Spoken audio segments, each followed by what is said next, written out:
Hey, it's Joe and Justin from MrPaintballvids with part 2 of the beginner's tutorial where Frequently asked questions. frequently asked questions we're going to start off. So one frequently asked question that Justin already went over. I'll ask one, Joe. I was playing the other day, and some guy cheated. I saw him cheat. What should I do? What you should I can do?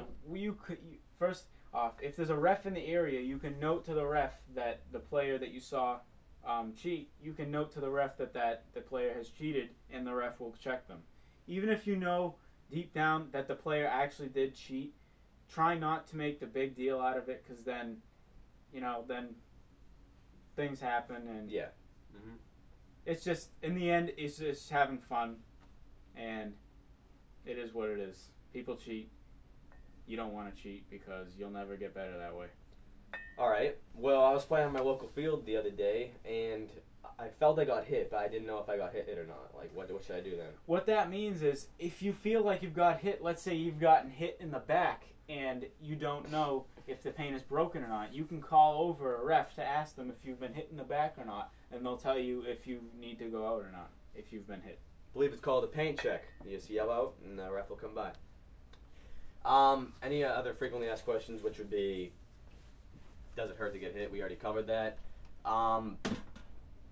That's pretty much it. If you guys have any other questions, post a comment. Also, we'll answer if them. anyone's wondering, paintball is a very safe sport compared to other sports. It's actually one of the least injuries.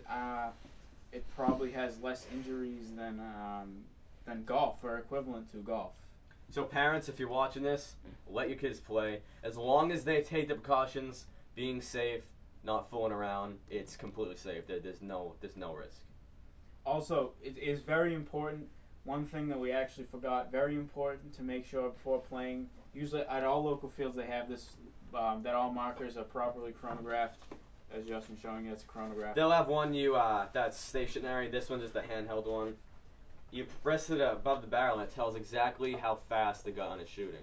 Whether it be, the standard's 300 feet per second, which is equivalent to 202 miles an hour. Right. And it's very, very important to not in the, during a game or any time when you're on a goggle-only zone, that you do not take off your goggles, because if you get shot in the eye, there's a chance that you could get blinded or even worse. If you're playing at a commercial field, they're going to ask you to put a barrel bag on when you're in safe zones. What this does, it just prevents balls from leaving the barrel by accidental shooting. Maybe your gun's malfunctioning, it's shooting at all. If your gun's loaded and live. Don't disrespect the rules. Obey them, and you won't get thrown out. You'll have a good time, and you'll save someone from the trip to the hospital. And finally, field paint recommendations. Most of the time, your general run-of-the-mill field paint should be all right for your kind of play. However, if you have a couple extra bucks to spare and you want to go with the paint that's a little better, that's a little more round, that'll shoot a little bit more straight, and by all means, you can't go wrong. And if you are playing in the winter, some fields do, and a lot of local stores do, like our local stores do. They sell winter paint, which is basically a shell that isn't prone to brittleness. That way the shell doesn't break in your gun during the winter when it's a lot colder out. Alright, we're just gonna start to sum up the video. Well, actually, yeah, we've already gone through the recommendations, really. But we're gonna sum up the video by showing the miscellaneous gear you would need. Like I said, these are barrel bag. This is a barrel bag. This is a barrel sleeve. Well, yeah. not. That's just a different kind of barrel bag made of rubber. It's a different type, and it's just made of rubber, and I guess, same functionality. Barrel plugs are actually prohibited in some fields because if you fire enough rounds, it'll eventually pop out. Now, if you want to protect your hands, or if it's winter and it's cold out, it sucks getting hit in the hand, especially when it's cold out. Definitely. So you have a few different types of gloves you can choose from. These are half-finger gloves, which the fingers are going to be exposed, but gives you a little more. It makes it a little easier to grab things sometimes. It makes it a little easier to pull the trigger. Now, also the full finger gloves, which offer more protection for the fingers, but sometimes restrict your finger movement slightly. But otherwise, these protect your hands from cuts and other stuff that you don't want touching, poison ivy, stuff like that. Another thing you might encounter is, it happens from time to time, especially with the lower end markers, you might chop, which means when a ball is almost out of the feed neck and the bolt comes back, the bolt which propels the ball, it cuts off half of it, half the ball goes and half the ball stays in the feed neck. Happens from time to time, or you might plug up your barrel and you keep getting breaks. Just want to take your barrel off. If you're in a game, do it. Have someone cover for you. This is a stick swab squeegee. There's also pull-through squeegees, which are easier. Anyway, that's what you want to do. Obviously, it just cleans it out. This is like Justin was saying, yeah. This is the pull-through squeegee, which basically is more of, I mean, you could, if you wanted to, use this on the field to clean your barrel out. However, you would have to you'd have to unscrew the barrel from your gun, then put your gun down, and then pull the squeegee through. However, this pull-through squeegee does clean paint up much better than that other squeegee. It's recommended. Carry it with you on the field. It's difficult to do, but if it happens, then you need to know. Anyway, this is a pod pack. Mostly, it's speedball only. I mean, it just holds pods of extra paint unless you run out of paint in your hopper. Obviously, these being pods, they go in the pockets. It goes around the back. Usually playing paintball for the first time, you're usually using a rental marker that's semi-automatic, so you wouldn't be shooting a ton of paint. So they usually give you a pod belt that holds. So I have my pod belt on. I run out. I pour into my imaginary hopper here, that's not here, and then etc. Your toolkit, which you're gonna, I don't know if you'll need it the first time, but definitely if you own your own gun, then you need Allen keys to open up the grips, which are right here, that hold your battery, your board. If you have an electric marker. If you have an electric marker, yeah. If you don't have an electric marker, it's mechanical. Then obviously you're not going to need the battery. But you'd still need tools and possibly lubricant for maintenance and other sort of stuff. Alright, I'll go over the trigger, all the parts of the gun.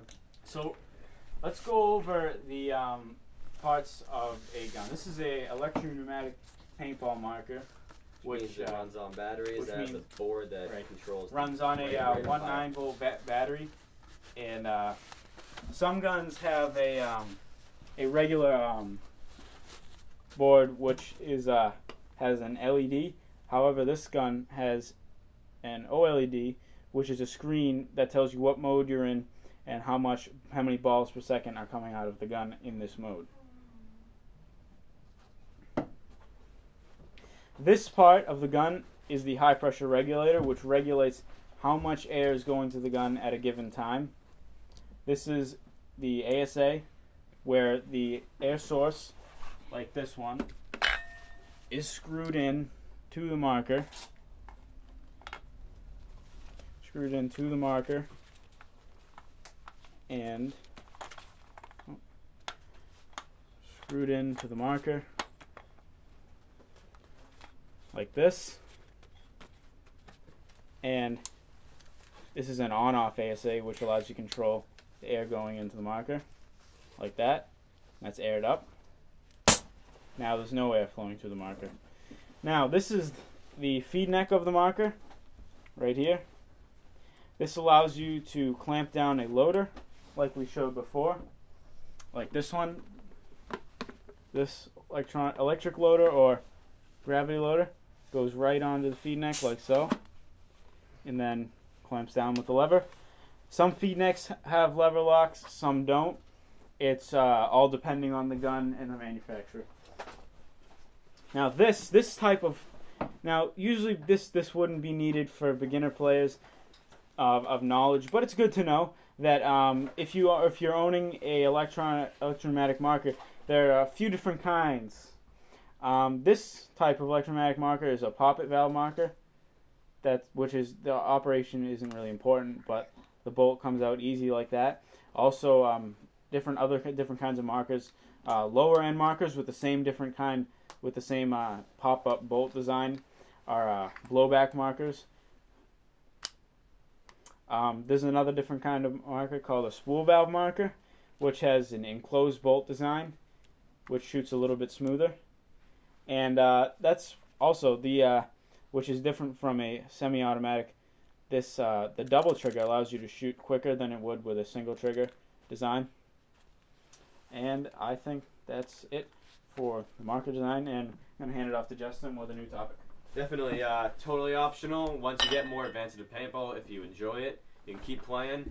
You might want to get into tournaments later in your speedball, in your paintball career, or whatever you want to call it.